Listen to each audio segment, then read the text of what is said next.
हमने सभी को गुड मॉर्निंग।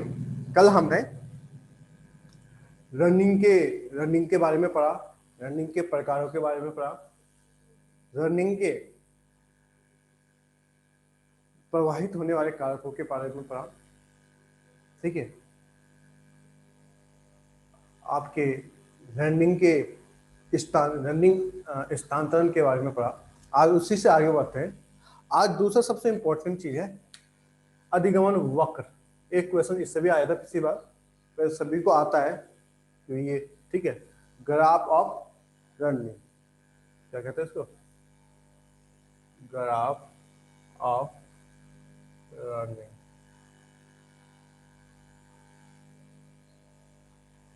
कि सीखने के वक्र क्या होते हैं, किस प्रकार के होते हैं। ठीक है, तो आप सबको पता है सीखने के वक्र कितने प्रकार के होते हैं, यदि बताइए। आप सबको पता है कितने प्रकार के होते हैं, सीखने के वक्र कितने प्रकार के होते हैं, यदि बताइए, मैसेज में बताइए जल्दी से। कितने प्रकार के होते हैं सीखने के वक्र, कितने प्रकार के होते हैं। इसी में कभी कभी घुमा के क्वेश्चन पूछ देता है वो, बहुत इजी है, आप सबने पढ़ा है। कितने प्रकार के होते हैं, नहीं पता। 4 प्रकार के होते हैं।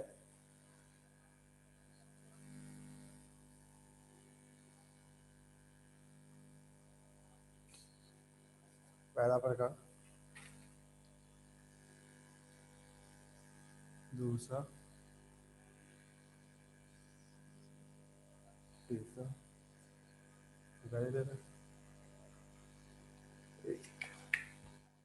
तीन नहीं 4 प्रकार के होते हैं। सीखने के प्रकार 4 प्रकार के होते हैं, हमेशा याद रखना।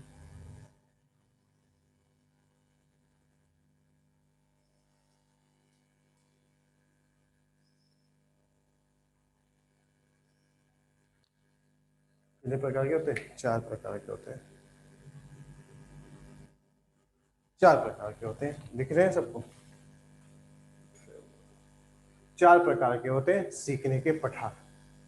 जो पहला पठार होता है या पहला गैप होता है या पहला जो वक्र होता है वो होता है पॉजिटिव वक्र। क्या कहते हैं इसको, पॉजिटिव वक्र कहा जाता है, इसको पॉजिटिव ग्राफ कहा जाता है।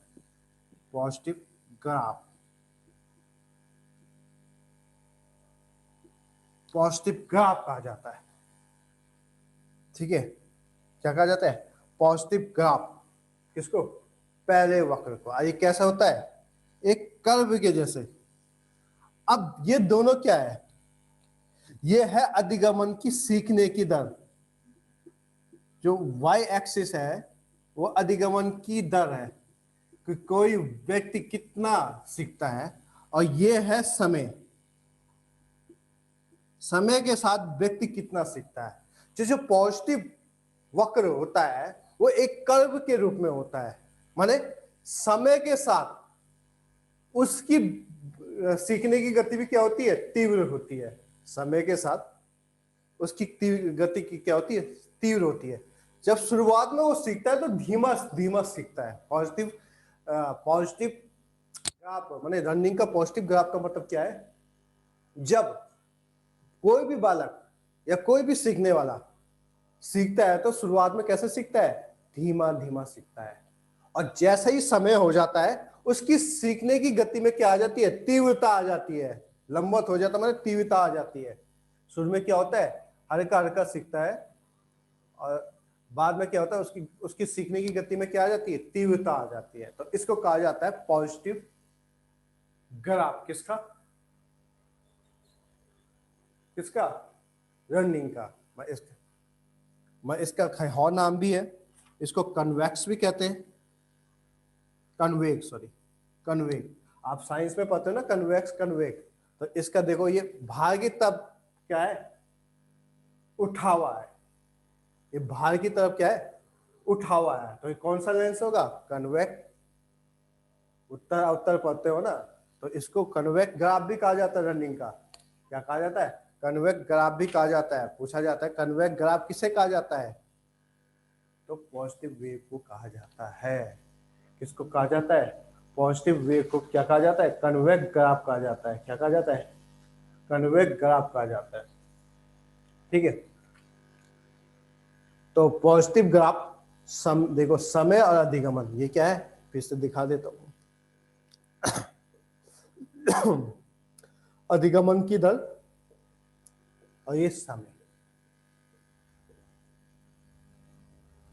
ठीक है। देखो ये पॉजिटिव वेव हमने बता दी। इसका मतलब क्या है कि जो कोई बालक है वो पहले धीमा सीखता है, धीमा धीमा, और कुछ समय के बाद कुछ समय के बाद कुछ समय के बाद सीखने की दर क्या हो जाती है? तीव्र हो जाती है। अधिगमन की दर क्या हो जाता है? तीव्र हो जाती है। कुछ समय के बाद उसकी सीखने की दर क्या हो जाती है? तीव्र हो जाती है। इसको देखो हिंदी में इसके कई नाम है। पॉजिटिव ग्राफ भी कह सकते हैं, वर्तमान ग्राफ भी कह सकते हैं, वर्तमान कर्व भी कह सकते हैं, कॉन्वेक्स ग्राफ भी इसी को कहते हैं, कॉन्वेक्स ग्राफ भी इसी को कहते हैं, वर्तमान ग्राफ भी इसी को कहते हैं, पॉजिटिव वेव भी इसी को कहते हैं, जिसमें पहले गति धीमी धीमी होती है, अब बाद में एकदम क्या हो जाती है? तीव्र हो जाती है। इस ऐसे ग्राफ को क्या कहा जाता है? ठीक है, अगला है नेगेटिव ग्राफ, ऋणात्मक ग्राफ, नेगेटिव या ऋणात्मक ग्राफ, नेगेटिव ग्राफ। अब नेगेटिव ग्राफ कैसे होगा? दूसरा है नेगेटिव ग्राफ, इसको कहते हैं कन्वेक्स। ये कन्वेक्स है, ये कन्वेक्स है, कन्वेक्स ग्राफ भी कहते हैं इसको। कन्वेक्स कैसे होता है? देखो कन्वेग होता है भार की तरफ धसा हुआ, कन्वेग क्या होता है? भार की ओर धसा हुआ। और कन्वेक्स होता है अंदर की ओर धसा हुआ। कैसे? अंदर की ओर धसा हुआ, अंदर की ओर धसा हुआ। कैसे? अंदर की ओर धसा हुआ, अंदर की ओर धसा हुआ। ठीक है, अवतर उत्तर पते, अवतर क्या होता है? बाहर की होता है, और जो उत्तर होता है वो अंदर की ओर धसा हुआ होता है। तो इसका जो वक्र होता है वो कन्वेक्स की तरह होता है। अब इसकी विशेषता क्या है? मान ऋणात्मक किसे कहेंगे? रनिंग का ऋणात्मक कर्व किसे कहेंगे? ठीक है, तो प्रारंभ में क्या होता है? देखो ये देखो, यहां प्रारंभ में क्या था? धीमा था, ये धीमा धीमा था। यहां प्रारंभ में सीखने की गति क्या है? तीव्र है। देखो तीव्र दिख रही है आपको यहाँ पे, बहुत ही तीव्र है। और जैसे जैसे समय जाती है तो सीखने की गति में भी क्या आने लगती है? कमी आने लगती है। तो यहां सीखने की दर पहले क्या होती है? प्रारंभ में तीव्र और बाद में धीमी हो जाती है, धीमी हो जाती है। पहले सीखने की गति समय के साथ तीव्र होती है, और जैसे जैसे समय बढ़ता जाता है वैसे वैसे क्या होने लगती है? सीखने की जो गति होती है वो धीमी होने लगती है। इस प्रकार के वक्र को क्या कहा जाता है? ऋणात्मक या ह्रास वक्र भी कहा जाता है। इसको क्या कहा जाता है? ह्रास वक्र भी कहा जाता है। अधिगमन का ह्रास वक्र भी कहा जाता है, ऋणात्मक वक्र भी कहा जाता है, कन्वेक्स ग्राफ भी इसी को कहते हैं। किसको? ऋणात्मक को। समझ में आ गए दोनों?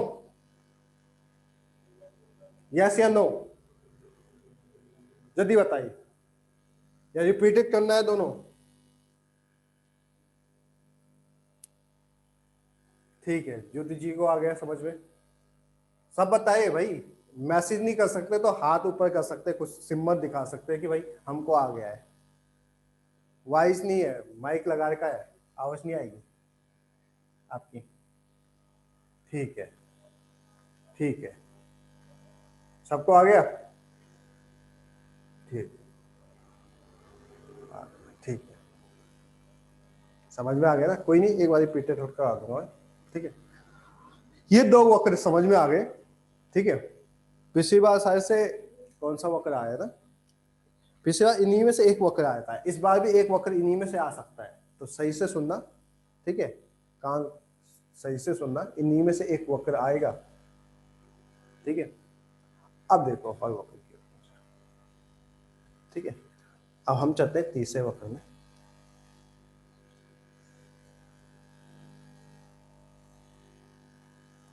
समय और अधिगमन की दर।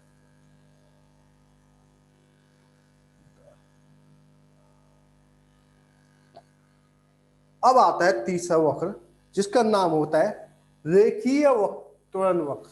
क्या कहते हैं इसको? रेखीय त्वरण वक्र, रेखीय त्वरण वक्र, ठीक है। इसको कहते हैं इक्वल इक्वल एक्सीलरेटर वक्र, इक्वल एक्सीलरेटर वक्र, या इसको कहते हैं एक समान वक्र भी कहते हैं इसको, इक्वल ग्राफ।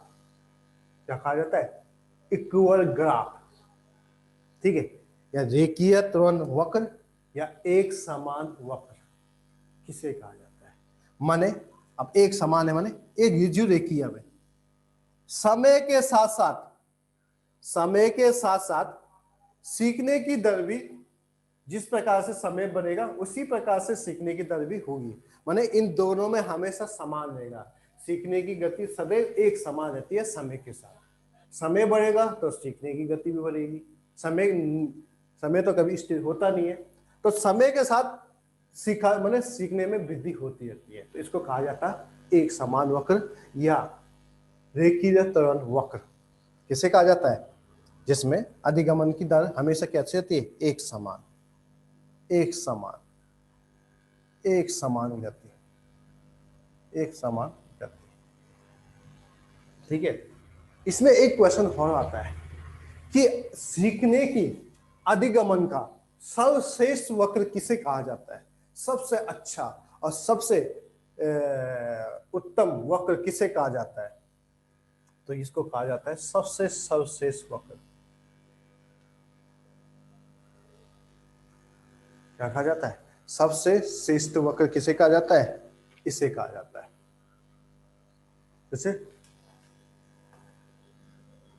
ऐसे ये कहा जाएगा अधिगमन की सबसे सबसे अच्छा वक्र किसे कहा जाता है? तो इसे कहा जाता है। किसे कहा जाता है? इसे कहा जाता है, ठीक है। इतना आगे सबको?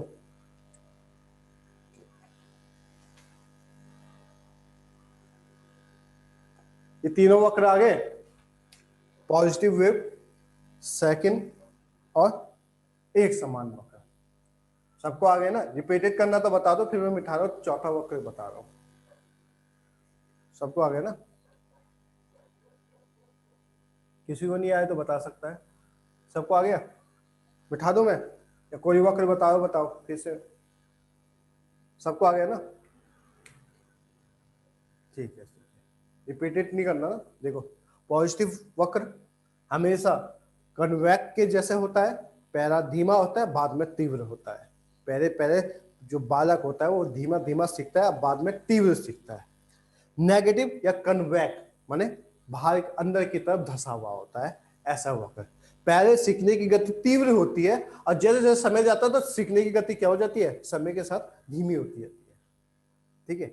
तीसरा होता है रेखीय त्वरण वक्र या एक समान वक्र, माने समय के साथ व्यक्ति एक समान गति से सीखता है, तो एक सीधी रेखा, ठीक है।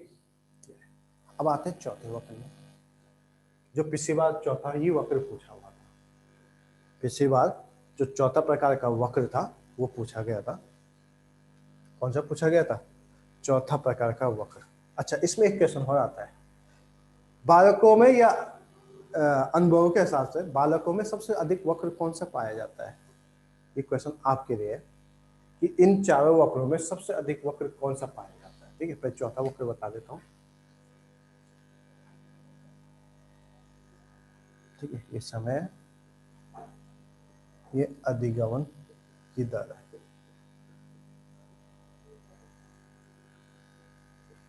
अधिगमन की दर है, ठीक है। अब चौथा वक्र को कहते हैं हम एस स्टोक, स्टोक वक्र कर्व।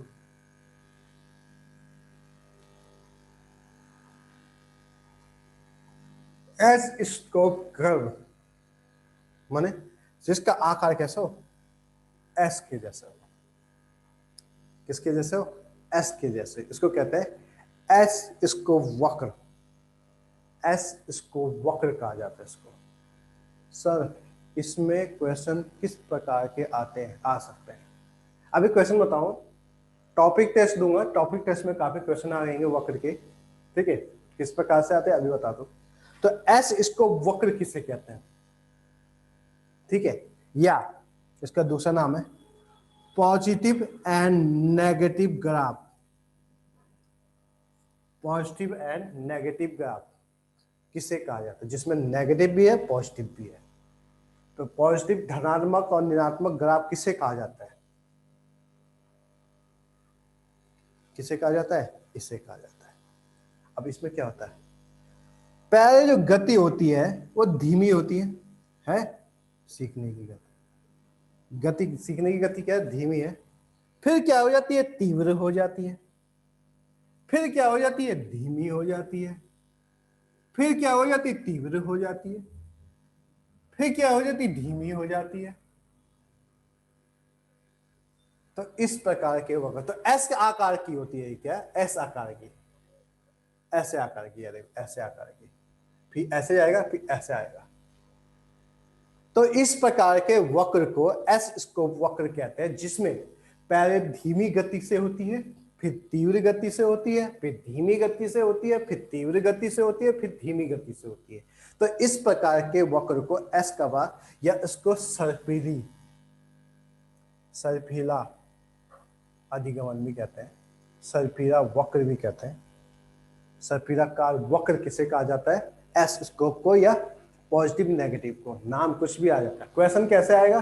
क्वेश्चन इस प्रकार से आएगा कि भाई बताओ कि किस वाले गैप में पहले सीखने की गति तीव्र होती है, बाद में धीमी होती है, कौन सा वक्र है ऐसे, ठीक है? ज्यादा होगा तो चित्र दे सकता है, भाई इनमें से बताओ कि एस वेव कौन सा होता है, या बताओ कि किस किस वक्र में पहले सीखने की गति तीव्र होती है, फिर धीमी हो जाती है। इस प्रकार के क्वेश्चन आपके इसमें आएंगे। ये 4 वक्र है, बहुत ही इंपॉर्टेंट है। पिछली बार ये वाला क्वेश्चन आया था आपका कि सिर्पराकार एस आकार का वक्र कौन सा होता है। एस आकार का वक्र कौन सा होता है? जिसमें पहली गति क्या होती है, धीमी होती है, फिर तीव्र होती है, फिर धीमी होती है, फिर तीव्र होती है, फिर धीमी होती है, फिर तीव्र होती है। मैंने पहले पॉजिटिव नेगेटिव दोनों ही एक साथ चलती रहती है, ठीक है? सबको आ गया ये 4 वक्र? जल्दी से बताओ, ये 4 वक्र सबको आ गया?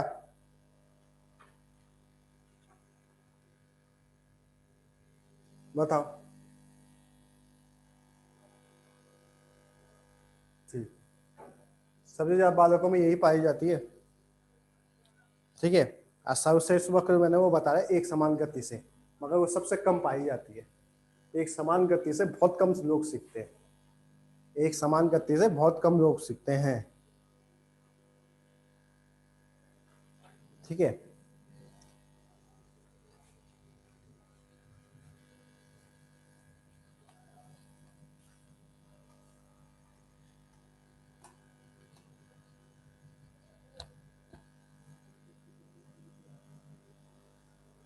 ठीक है, तो क्वेश्चन इसमें और भी चीज पूछ सकता है, जैसे सीखने की मात्रा और निष्पादन समान, मैंने सीखने की मात्रा और उसको सॉल्विंग की मात्रा का समान है। मैंने कहा जो एक समान वक्र होता है वो सबसे कम पाया जाता है। एक समान वक्र या एक समान क्या, समान रेखीय त्वरण वक्र, ये सबसे कम पाया जाता है। क्या पाया जाता है? कम पाया जाता है। सबसे नॉर्मल माने सामान्य रूप से कौन सा वक्र पाया जाता है? जिसमें प्रारंभ में तीव्र होती है, बाद में मंद होती है। नेगेटिव ग्राफ सबसे ज्यादा पाया जाता है। लर्निंग का नेगेटिव ग्राफ, सीखने का ह्रास ग्राफ या नकारात्मक, ये ऋणात्मक ग्राफ, सामान्य रूप से पाया जाता है। पूछा जाता है सबसे ज्यादा सामान्य रूप से कौन सा ग्राफ पाया जाता है, तो नेगेटिव ग्राफ पाया जाता है। और सबसे कम एक समान ग्राफ पाया जाता है। ठीक है, ठीक है। पूछा जाएगा सबसे लोकप्रिय सबसे सामान्य ग्राफ कौन सा पाया जाता है, नेगेटिव ग्राफ पाया जाता है। ठीक है, ठीक है। एक क्वेश्चन आता है, छात्र को कोई नया पार्ट पढ़ाया जाता है, हम कोई नया पार्ट पढ़ाते हैं, अब पार्ट में कठिन है, पार्ट क्या है, कठिन है। हम कोई नया लेसन पढ़ा रहे हैं, अब पार्ट क्या है, कठिन है। तो सीखने का कौन सा ग्राफ बनेगा, आंसर बताइए। अगर आप कोई चैप्टर पढ़ा रहे हो, चैप्टर क्या है, जटिल कठिन है, चैप्टर क्या है, कठिन है, तो कौन सा ग्राफ बनेगा बताइए, जल्दी बताइए। चारों में से कौन सा ग्राफ बनेगा, पॉजिटिव, नेगेटिव, एक समान या एस ग्राफ। अगर चैप्टर क्या है, टफ है, जल्दी बताइए।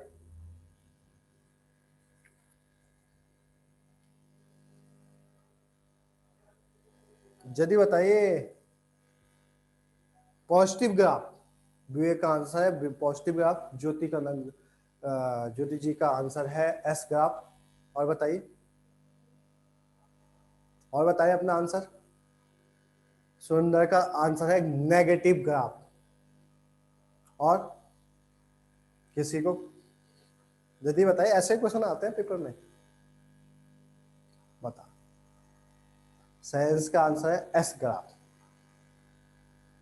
ठीक है, आंसर है इसका एस ग्राफ, एस ग्राफ। देखो, जब जटिल आप चीज करते हैं तो पहले उसको समझ में नहीं आता है, जैसे समझ में आता है तो तीव्र समझ में आता है, फिर बीच में कुछ टर्म्स आ जाते हैं, फिर उसका सीखने का ग्राफ गिर जाता है, फिर जैसे उसको समझ में वो आता है वो तीव्रता से सीखता है, फिर तब तो एस ग्राफ बनता है। इस प्रकार से कर आप सोचो कि किस किस आप जब आप कोई टफ चैप्टर पर आते हो तो बच्चों को पहले पहले सीखने की गति की वो समझने की कोशिश करते हैं, उनको सीखा नहीं जाता है, तो उनका ग्राफ धीरे धीरे सीखते हैं। और मैं जैसे उनको समझ में आ गया वो तीव्रता से उस उस चैप्टर को पढ़ लेते हैं, फिर बीच में तप आ जाता है। तो इस प्रकार के ग्राफ कैसे होता है, एस ग्राफ के हो जाते हैं। ठीक है, अब आते हैं शिक्षण वक्र की विशेषताएं।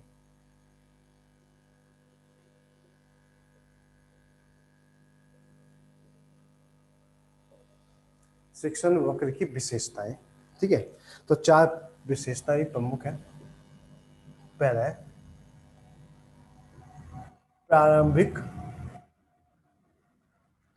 स्कूल, इंग्लिश में भी लिख रहा हूं, बिगिनिंग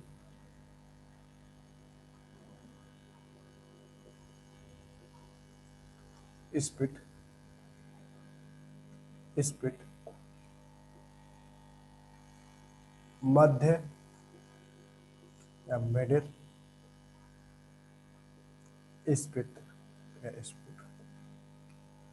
तीसरा पठार, अधिगमन पठार जिसको हम पैनेट कहते हैं, पैनेट।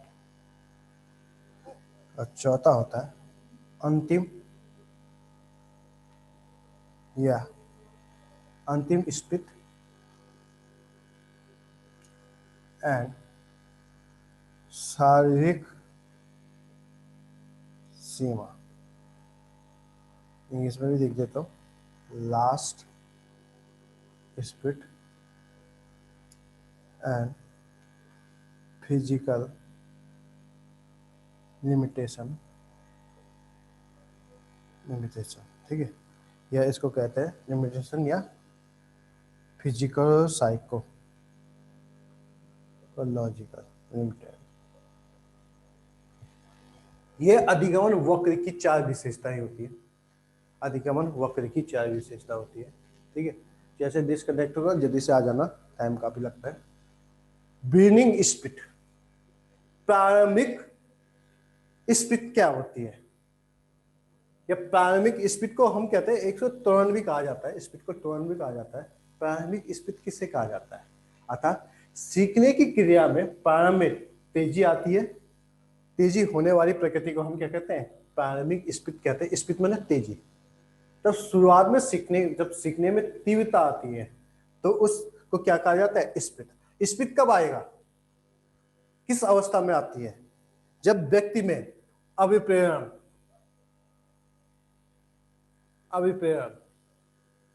रुचि, प्रवृत्ता की अधिक मात्रा होती है।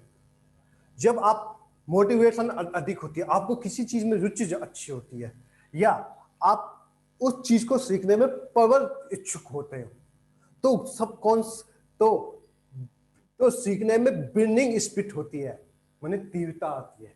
सीखने में क्या आती है? प्रारंभिक रूप से तीव्रता आ जाते हैं। जैसे आप वो सीख लेते हो, फिर आपकी तीव्रता कम हो जाती है। तो इसको कहा जाता है, इस विशेषता को कहा जाता है प्रारंभिक स्फीति। प्रारंभिक स्फीति माने जब आपका अभिप्राय अच्छा हो, काफी उच्च हो, आपको बहुत मोटिवेट हो सीखने के लिए, रुचि आपकी काफी अच्छी हो और प्रबल इच्छा हो उसको सीखने के लिए, तो आप में बर्निंग स्पिरिट होगा, सीखने में तीव्रता होगी। ठीक है। मिडिल माने जब आप पहले तो आपको कठिनाइयां आती है, बीच में आपको तीव्रता, मिडिल वही होता है। और अंतिम स्पिरिट माने जब आप लास्ट में सीखने की गति आपकी तीव्र होती है। स्पिरिट का मतलब होता है तुरंत, माने गति। ठीक है। अंतिम माने जब आप पहले समझने में कठिनाई है, मगर बाद में आप बहुत तेजी से क्या होती है, सीख जाते हो। ठीक है। इसमें ये आए पठार, बहुत ही इंपॉर्टेंट है। पठार, अधिगमन पठार किसे कहते हैं? ठीक है। अधिगमन पठार किसे कहते हैं? ठीक है। इनका मैं पीडीएफ भेज दूंगा आपको, सबको पीडीएफ भेज दूंगा। ठीक है। ये इसकी विशेषताएं हैं। अब हम पढ़ेंगे अधिगमन पठार।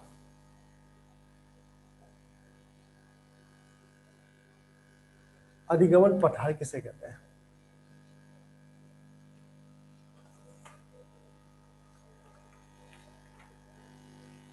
सबसे इंपॉर्टेंट,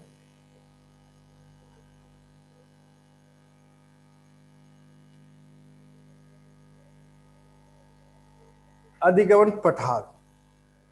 आप में से किसी को पता है अधिगमन पठार क्या होते हैं?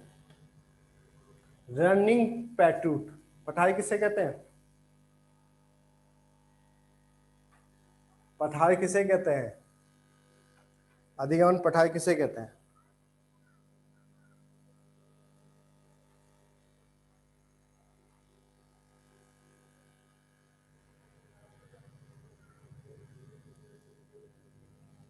बताओ, अधिगमन पठार किसे कहेंगे? किसी को पता है?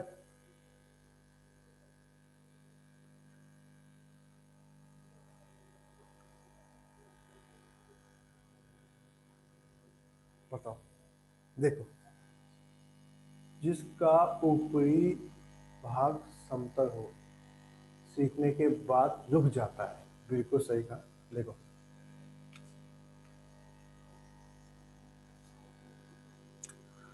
पठार कैसे होते हैं? ऐसे होते हैं।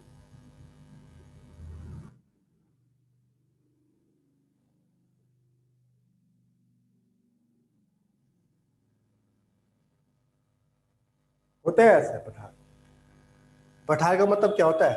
देखो, सॉरी, पठार का मतलब क्या होता है?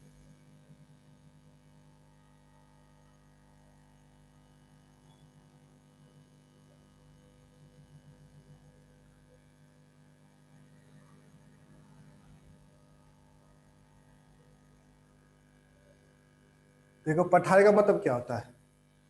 पठार का एक भाग तो तीव्र ढलान वाला होता है, और दूसरा भाग कैसा होता है? ढालनुमा होता है। ठीक है। और ऊपरी सतह कैसे होती है? समतल होती है। माने जब जब पहले तो तीव्र होती है सीखने की गति, क्या होती है? तीव्र। और दूसरी तरफ क्या होती है? धीरे धीरे कम होती रहती है।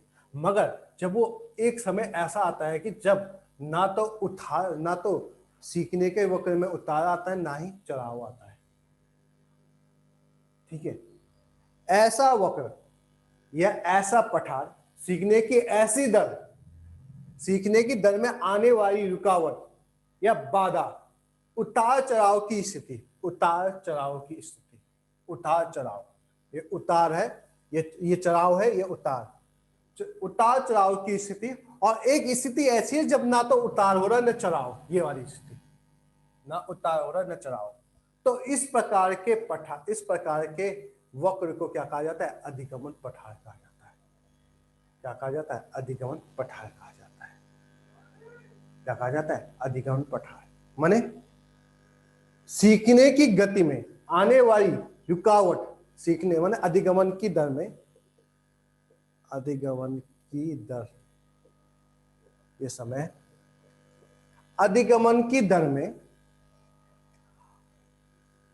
अधिगमन की दर में आने वाली रुकावट या बाधाएं या उतार चढ़ाव की स्थिति तथा समय ना तो वक्र, अधिगमन वक्र में चढ़ता है ना ही उतरता है। माने एक समय ऐसा आता है ना तो चक्र ऊपर जाता है ना नीचे जाता है, बिल्कुल समतल हो जाता है। तो इस प्रकार के वक्र को अधिगमन वक्र पठार कहते हैं, या इस प्रकार के फिगर को क्या कहा जाता है? अधिगमन पठार कहा जाता है। पठार की परिभाषा आपको आनी चाहिए, ऑटोमेटिकली आपके क्वेश्चन सही हो जाता है। पठार का भाग के मतलब क्या आता है? पेंडुट का मतलब, पेंडुट का मतलब होता है कि जिसकी एक धार तो क्या होती है? तीव्र होती है, और दूसरी धार क्या होती है? मंद होती है, और शीर्ष का भाग लगभग एक समान समतल होता है। ऐसे भाग को हम पठार कहते हैं। क्या कहते हैं? पठार कहते हैं। तो अधिगमन पठार क्या होगा? जिसमें उतार चढ़ाव की स्थिति होती है, और एक समय ऐसा आता है ना तो चढ़ाव होता है ना ही उतार होता है। तो इस प्रकार की सीखने के वक्र को हम क्या कहा जाता है? अधिगमन पठार कहा जाता है। क्या कहा जाता है? अधिगमन वक्र पठार कहा जाता है। शिक्षण के इस प्रकार के हिस्से, शिक्षण वक्र के इस प्रकार के हिस्से को हम क्या कहा जाता है? वक्र, अधिगमन वक्र कहा जाता है। ठीक है, सबको आ गया? ठीक है, अब इसके कारण क्या होते हैं पूछा जाता है। कारण क्या होते हैं? अधिगमन वक्र क्यों बनता है? शिक्षण में या सीखने में अधिगमन वक्र क्यों बनता है? कोई बता सकता है? सीखने के वक्र में, सीखने इसमें अधिगमन वक्र क्यों बनता है? कोई बता सकता है? अधिगमन वक्र क्यों बनता है? कोई बता सकता है कि इस सीखने के इसमें अधिगमन वक्र क्यों बनता है? क्यों बनता है? रुचि का अभाव होना। अगर आप कहीं पे, आप जैसे आप सीख रहे हो, पहले आप अच्छे सीखे, बीच में आप निरस्त हो गए, ना आप सीखना चाहते ना कुछ, तो कांस्टेंट हो जाएगा। क्या हो जाएगा? कांस्टेंट हो जाएगा।